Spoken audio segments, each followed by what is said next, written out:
100 years ago today, something happened which changed the way we live. Barton's ran the first bus on the first successful bus route. They took people from Long Eaton through Beeston and into the centre of Nottingham for the Goose Fair. Well, today they repeated that historic journey and I hopped on board.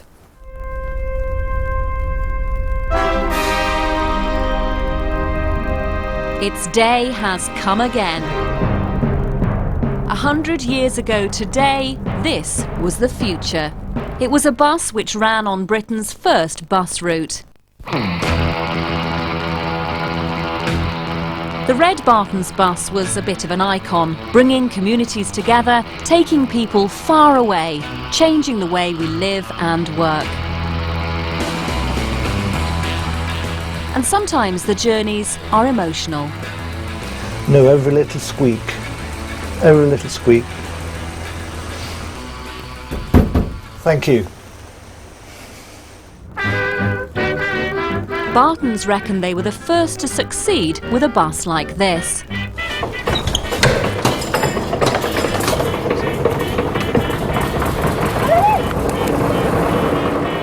This one's being prepared to hit the road again to mark the centenary. To take it out on the streets and use it as it was meant to be used is a great opportunity, but I don't think we're going to be repeating it.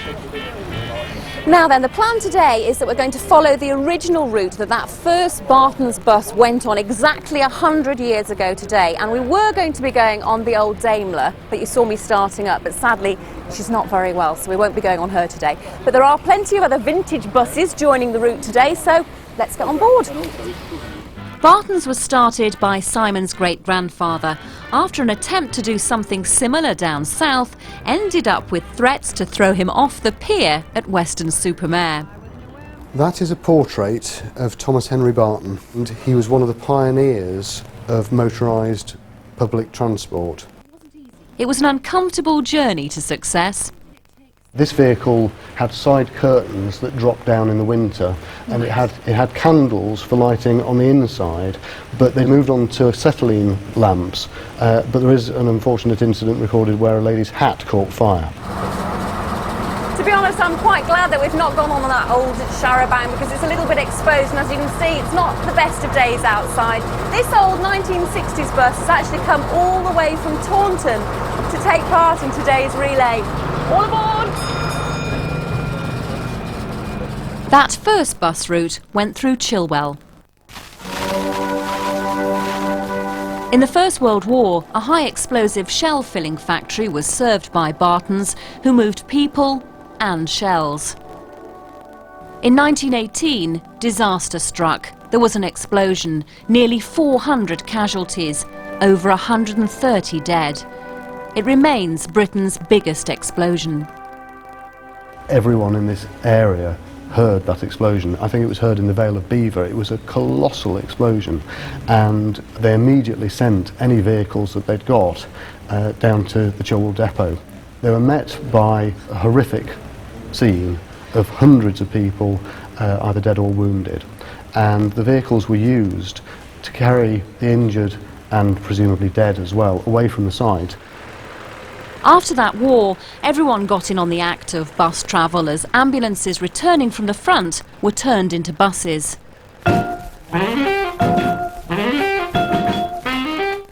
Simon Barton reckons Barton's influenced the growth of suburbia, certainly to the west of Nottingham. We're having a great deal of fun looking back at seeing quite what a transformation was enabled in the Nottingham area to allow suburbs to grow, to allow motorised transport to carry people from their place of work to their homes, and for low density housing to grow in this way. And of course it was reflected with similar companies right throughout Britain. What influence did buses have on where suburbs were in cities? Did the suburbs come first, or were the buses in there first? You've got to have them together. No buses, people can't get to work, they can't get to the shops, they can't get into the town. Once you've got the bus, people can go to town, they can go to work. So the two have got to work in tandem. Buses gave people that freedom to travel. We used to refer to a place like Nottingham as a walking town. If you couldn't get to work by walking, you couldn't get there. And also, you went home for lunch, so you had to walk there, walk home, walk there, walk home. Buses are a big breakthrough. The bus was a way of getting to work for people like Madge Lee. They opened another life, you see. They were important because I then could get into Nottingham for further studies. Do you think you'd have had the career that you've had if you hadn't been able to get on the bus? Well, I don't think I could, because I couldn't get to the grammar schools either. Well, we're just going down University Boulevard now in Nottingham, heading towards the Market Square where all these buses are going to come together, and we've really been getting some funny looks from people watching the buses. I don't think they have a clue what's going on. They either think they've gone mad or they've stepped back in time seeing all these buses together.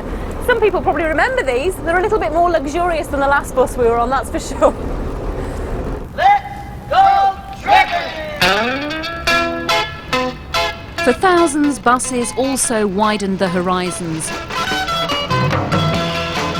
It was a big thing to travel to faraway places like Lyme Regis and then abroad.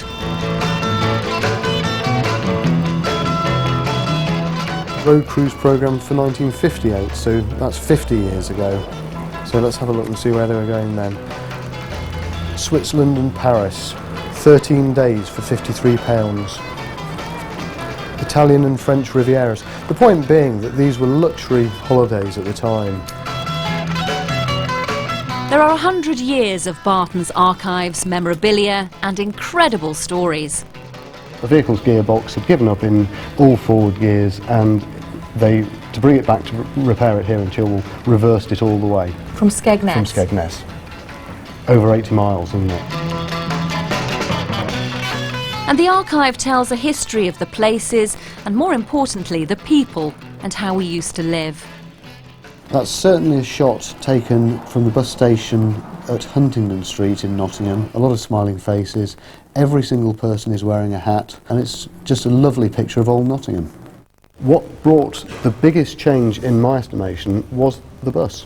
Bringing people together. Definitely. And our grandparents even. Well, you work it out. If you look where your grandparents were from, you work out whether they're likely to have met had there not been a service such as that. It could have been on a bus. It happened to a lot of people. A Barton's bus? It actually happened to my grandparents. So here's an example. Yes, my grandmother met my grandfather. He was driving the bus through Draycott, and that's why I'm here. Part of the depot still stands. Some buses never left. Dave Smedley joined Barton's in 1968. What's the pleasure of driving a bus for you? Because you've been doing it 40 years. You must like it. I like driving and I love people. And among the buses left in the depot is one special to Dave. Now here's the thing. This is the bus that you first passed your test in 1975, am I right? You're dead right, Maureen. And isn't she a beauty? She is a beauty. What's it like seeing her here today? Oh, it's fantastic. I'm overwhelmed. There we go.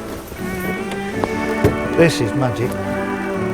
What does it feel like to be behind the wheel again? This is great. This is great. Oh, I want to drive it now. Well, this is the last leg of our journey, and you've probably noticed that each bus I've been on today has got younger and younger. But a familiar face is on this brand new bus. It's Dave. You're not on your old bus today? Good morning, Maureen. No, I'm not. I've moved on. Moved on with the times? Move with the times. Move with the times. Take us to Market Square then, Dave, can you? Yes, we're about 1 minute away now. Excellent, and we'll meet up with all the other buses there. Enjoyed your journey? Very much so, thank you. Good. Barton's was sold when buses were deregulated in 1989. The name survives with Trent, and so does the first route. Well, as you can see, all the old buses did make it here to the Market Square, and the man who made sure that they all got here is Simon Barton. Simon, an emotional day for you and your family today. It is, and it's also a relief to get in, but if you look round and see the crowds and the pleasure that's on their faces, then it shows it's been worthwhile. It certainly has, and thanks very much for letting us come along for the Real journey pleasure. as well. Thank Pleasure. you so much. And that's it for this week. Don't forget you can watch the whole programme again on the BBC's iPlayer for the next 7 days. I'll see you next Wednesday. Bye bye.